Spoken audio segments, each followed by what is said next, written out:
मेरे पति की मृत्यु के बाद मैं अकेली पड़ गई थी। हमारा खुद का मेडिकल स्टोर था। मेडिकल पर एक युवक काम करता था जिसका नाम सूरज था। वो बहुत ही सुंदर था। अकेलेपन के कारण मैं उससे बात करने लगी। धीरे धीरे हमारी पहचान बढ़ी और अच्छी दोस्ती हो गई। एक दिन वह मेडिकल की चाबी लेने घर आया। उस समय घर में कोई नहीं था। मैं नहाकर बाथरूम से बाहर निकल रही थी, तौलिया लपेटे हुए, और उसी वक्त सूरज घर में आया। उसने मुझे देखा और नमस्ते दोस्ती, मेरा नाम नंदिनी है। मैं विधवा हूँ और मेरी उम्र 28 साल है। मेरी पढ़ाई 10वीं तक हुई है। मेरे घर की स्थिति गरीब थी और मेरे पीछे 3 बहनें थीं। इस वजह से मेरे परिवार वालों को जल्दी से हम सभी बहनों की शादी करनी थी, इसलिए मुझे ज्यादा पढ़ने का मौका नहीं मिला।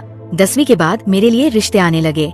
मैं देखने में बहुत सुंदर थी, गोरी रंगत, बड़ी बड़ी आँखें, लंबे बाल और छरहरी काया। मेरे लिए कई अच्छे रिश्ते आए। ऐसा ही एक रिश्ता आया जिसका नाम विक्रम था। उसका खुद का मेडिकल स्टोर था जिसे वो खुद चलाता था। उसके घर की हालत अच्छी थी, लेकिन उसके माता पिता नहीं थे। उसकी एक बहन थी जिसकी शादी हो चुकी थी।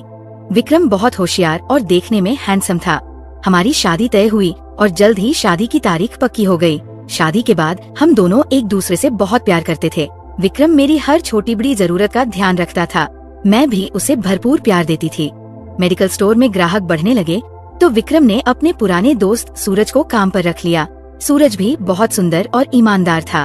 उसकी आर्थिक स्थिति थोड़ी कमजोर थी, लेकिन वह मेहनत से काम करता था। जब भी हम कहीं घूमने जाते या बाहर होते, सूरज मेडिकल को संभालता। विक्रम को उस पर पूरा भरोसा था। ऐसे ही कुछ दिन बीते। हमारी शादी को लगभग 1 साल हो गया था। एक दिन विक्रम और सूरज दवाइयाँ लेने मुंबई गए। उस दिन बहुत अंधेरा था और बारिश हो रही थी। उसी दौरान उनकी कार का एक्सीडेंट हो गया। मेरे पति गाड़ी चला रहे थे, इसलिए उनके सिर में बहुत गंभीर चोट लगी। सूरज उनके साथ ही था। उन्हें अस्पताल में भर्ती कराया गया। 5-6 दिन बाद मेरे पति की मृत्यु हो गई क्योंकि उनके सिर में बहुत गंभीर चोट थी। हमारा कोई बच्चा नहीं था।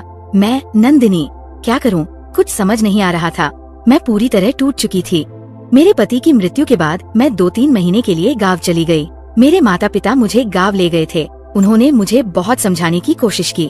मेरे पास कोई सहारा नहीं था, इसलिए क्या करना है कुछ समझ नहीं आ रहा था। 3 महीने तक मेरे पति का दोस्त सूरज मेडिकल की दुकान चलाता रहा। फिर मैंने ससुराल लौटने का फैसला किया। माँ बाप मुझे ससुराल छोड़ने आए। ससुराल आने के बाद सूरज ने मुझसे मुलाकात की। उसने पिछले 3 महीनों का पूरा हिसाब मुझे दिया। मुझे उस पर भरोसा था। उसने मिले हुए सारे पैसे मुझे दे दिए।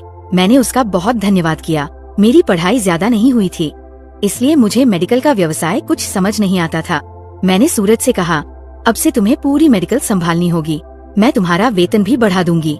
मुझे इससे कुछ भी समझ नहीं आता। मेडिकल के पीछे ही मेरा घर था। मैं घर में अकेली रहती थी। घर में बड़ा टीवी था। मैं उस टीवी पर हमेशा कुछ न कुछ देखती रहती थी। कभी खाना खाती, कभी नहीं। हमेशा अकेले रहने के कारण मुझे ऐसा लगने लगा था कि पति के साथ बिताया हर पल, उनका मुझ पर किया गया प्यार बार बार याद आता था। मुझे रात भर नींद नहीं आती थी। मैं हमेशा पति के बारे में ही सोचती रहती थी। मैं सचमुच पागलों की तरह बर्ताव करने लगी थी। सूरज रोज शाम को घर आता था और पूरे दिन का हिसाब किताब बताता था। वह मेडिकल की चाबी देकर जाता था। अगर कोई दवाई मंगवानी होती तो वो खुद ऑनलाइन मंगवा लेता। धीरे धीरे ऐसे ही दिन बीतने लगे। मैं बहुत बोर होने लगी। सूरज से थोड़ी बात कर लेती तो मन थोड़ा हल्का हो जाता। इसलिए एक दिन मैंने तय किया कि मैं घर में अकेली रहती हूँ तो क्यों न सूरज के साथ मेडिकल में जाकर थोड़ी बातें करूँ और थोड़ी मदद भी करूँ, क्योंकि अकेले उस पर बहुत काम का बोझ था। अगले दिन से मैं मेडिकल में जाकर बैठने लगी। सूरज मुझे कोई काम करने नहीं देता था। वह कहता था, आप मालकिन हैं, आप बस बैठिए, चिंता मत कीजिए, मैं सब देख लूंगा। मैं जाती, उससे बातें करती। धीरे धीरे हमारी बातें बढ़ने लगी। हमारी नजरें मिलने लगी। सूरज भी मुझसे प्यार से बातें करता था। वह मेरा बहुत आदर करता था क्योंकि मैं उसके दोस्त की पत्नी थी। बातों ही बातों में मैंने सूरज के परिवार के बारे में पूछना शुरू किया। मैंने उससे पूछा, सूरज, तुम्हारे घर में कौन कौन रहता है? तुम्हारी शादी हो गई है क्या? सूरज ने जवाब दिया, मेरे घर में मैं, मेरी माँ और पिताजी, हम 3 ही लोग रहते हैं। हमारे घर की स्थिति बहुत गरीब है। मेरे पास कोई जमीन नहीं है, इसलिए कोई लड़की मुझे देने को तैयार नहीं है। मेरी उम्र 31 साल हो गई है। मैंने कहा, तुम्हारा स्वभाव इतना अच्छा है, तुम्हें अब तक लड़की मिल जानी चाहिए थी। लेकिन सूरज बोला, अच्छा स्वभाव आजकल लोगों को पसंद नहीं आता। लोगों को पैसा, खेती या सरकारी नौकरी चाहिए होती है। ऐसी ही हमारी बातें धीरे धीरे बढ़ती गई। सूरज देखने में बहुत अच्छा था। उससे बात करके मैं अपने पति के दुख से बाहर निकलने लगी। अब मैं थोड़ी थोड़ी पहले जैसी होने लगी थी। पति की मृत्यु का दुख मैं भूलने लगी थी और अब मैं सूरज में बंधने लगी थी, क्योंकि उसका स्वभाव बहुत ही अच्छा था। एक बार अचानक मैं बीमार पड़ गई। मेडिकल की गोलियां ले ली, लेकिन कोई फर्क नहीं पड़ा। धीरे धीरे बुखार बढ़ता गया। सूरज शाम को घर आया। उस दिन मैं मेडिकल में नहीं गई थी। सूरज ने पूछा, क्या हुआ नंदिनी? मैंने कहा, सुबह से बुखार है, लेकिन कम नहीं हो रहा। उसने मेरे माथे पर हाथ रखकर देखा। बहुत तेज बुखार था।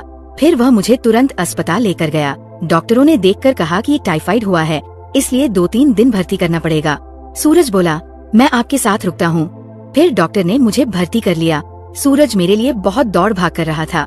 मेडिकल से दवाइयाँ लाना, मेरे लिए चाय खाने का इंतजाम करना, सब कुछ वह कर रहा था। 3 दिन वह मेरे साथ ही रात भर रहा। घर पर भी उसका जाना नहीं हुआ। उसने बस घर पर संदेश भेजा था कि हमारी मालकिन बीमार है, इसलिए मैं अस्पताल में हूँ। रात भर वो मेरे पास था। उसने मेरी बहुत देखभाल की। उसकी इस देखभाल से मुझे उसके लिए एक अलग सा अपनापन महसूस होने लगा। उसके लिए आकर्षण बनने लगा था। 3 दिन बाद डॉक्टर ने मुझे डिस्चार्ज कर दिया। सूरज मुझे घर लेकर आया। फिर भी मेरे शरीर में थोड़ी कमजोरी थी। अब सूरज अपने घर से मेरे लिए खाने का डब्बा लाकर देता था। अगले 3-4 दिन उसने मेरे लिए खाना लाया। वह बहुत अच्छा था। अब मैं पूरी तरह ठीक हो गई थी। फिर से मैं मेडिकल में उसके अधीन दवाइयाँ देने आने लगी। अब हमारे बीच बहुत नजदीकी बढ़ गई थी, लेकिन सूरज की ओर से कोई प्रतिक्रिया नहीं मिल रही थी। वह बहुत ईमानदार था।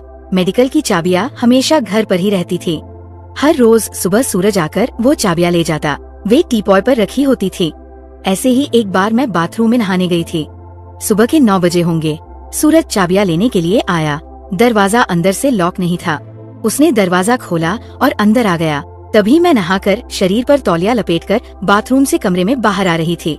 मुझे ध्यान नहीं रहा कि दरवाजा बंद करना है। आमतौर पर कोई आता नहीं था, इसलिए मैं दरवाजा बंद नहीं करती थी। लेकिन आज मुझे नहाने में कुछ ज्यादा ही देर हो गई थी। सूरज ने मुझे तौलिया लपेटे हुए देखा और मेरी ओर देखता ही रह गया। मैंने भी उसकी ओर देखा। हमारी नजरें मिली।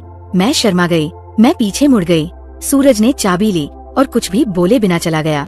सूरज मुझे वैसे भी पहले से पसंद था। अब मुझे उसके सामने जाने में शर्म आने लगी, इसलिए आज मैं मेडिकल गई ही नहीं। वो अकेले ही काम कर रहा था। दोपहर को मैंने उसे फोन किया और कहा, खाने के लिए आ जाओ, आज हम यहीं साथ खाना खाएंगे, मेडिकल में नहीं। कुछ समय बाद वह लाया हुआ डब्बा और मेरे घर का खाना लेकर आया। हम दोनों एक साथ बैठकर खाने लगे। हम दोनों चुपके चुपके एक दूसरे को देख रहे थे। दोनों कुछ नहीं बोल रहे थे। धीरे धीरे हमारा खाना पूरा हुआ। खाना खाने के बाद सूरज बोला, मुझे माफ करना नंदिनी, मैंने जानबूझकर तुम्हें उस तरह नहीं देखा था। मैं तो बस चाबी लेने आया था। मैंने कहा, सॉरी मत कहो, असल में आज मुझे ही नहाने में देर हो गई थी। इसमें मेरी ही गलती थी। सूरज, क्या मैं तुम्हें एक बात सच सच बताऊं? मुझे तुम अच्छे लगने लगे हो। पिछले कुछ दिनों से मुझे तुमसे प्यार होने लगा है। जब मैं हॉस्पिटल में थी तब तुमने मेरी बहुत देखभाल की और मेरे पति की मृत्यु के बाद ये मेडिकल तुमने अकेले संभाला। अगर तुम्हारी जगह कोई और होता तो मेडिकल के पैसों में बेईमानी कर सकता था, लेकिन तुम बहुत ईमानदार हो। मेरे पति नहीं हैं, ये जानकर कोई और होता तो मेरे साथ गलत व्यवहार कर सकता था, लेकिन तुमने ऐसा नहीं किया। मुझे तुमसे कुछ पूछना है। मुझे तुम अच्छे लगते हो। मुझे तुमसे प्यार हो गया है। ऐसा कहते हुए मैं सूरज के पास गई और उसके होठों का चुंबन लिया, लेकिन सूरज कुछ भी नहीं बोला और उसने मुझे कोई प्रतिक्रिया नहीं दी। वह चला गया। मुझे समझ नहीं आ रहा था कि क्या करूं। क्या मैं गलत तो नहीं कर रही हूं? ऐसे सवाल मुझे सताने लगे। मैं बेड पर लेटी हुई थी और पंखे की तरफ देखकर सोच रही थी। धीरे धीरे शाम के 7 बज गए। 7 बजे मेडिकल बंद होता है। सूरज चाबी देने आया, लेकिन दरवाजा थोड़ा खुला ही था, इसलिए वो हॉल में आ गया। उसे मैं दिखाई नहीं दी तो वो खोजते खोजते मेरे बेडरूम के पास आ गया। मैं ऐसे ही लेटलेटी पंखे की ओर देख रही थी। मुझे बिल्कुल ध्यान नहीं था कि वह आ गया है। उसने मुझे आवाज दी। मैंने उसकी ओर देखा और कहा, सूरज, अभी जो मैंने व्यवहार किया वो गलत था, लेकिन क्या करूं? मुझे तुमसे प्यार हो गया है। सूरज मेरे बगल में बिस्तर पर बैठ गया। मैं भी उठकर बैठ गई। हम दोनों एक दूसरे के बहुत करीब थे। सूरज ने मेरा हाथ अपने हाथ में लिया और कहा, नंदिनी, तुम्हारे पति मेरे बहुत अच्छे मित्र थे। मैंने ऐसा व्यवहार करना गलत समझा। आपको मुझसे प्यार है, ये सच है, और मुझे भी आप बहुत पसंद हैं, लेकिन अपने दोस्त को इस तरह धोखा देना मुझे सही नहीं लगता। मैंने कहा, मेरे पति के बाद अगर किसी ने सच में मेरी चिंता की तो वो सिर्फ आपने ही की है। सूरज, अगर आपकी जगह कोई और होता और मेरे साथ गलत करता तो आपको कैसा लगता? ये कहते कहते उसने मेरा हाथ अपने हाथ में लिया और मेरे होठों पर एक उंगली रख दी। बिना कुछ बोले अब शायद हमारे बीच एक आकर्षण बन चुका था। धीरे धीरे हमारे होंठ एक दूसरे के करीब आए। हम दोनों एक दूसरे को चूमने लगे। हम एक दूसरे से प्यार करने लगे। उस दिन हमने भरपूर प्रेम किया। हमें बहुत आनंद मिला। हम दोनों पूरी तरह संतुष्ट थे। हम अब एक दूसरे से प्यार करने लगे थे, एक दूसरे को समय देने लगे थे। हम एक दूसरे को और अच्छी तरह जानने लगे थे।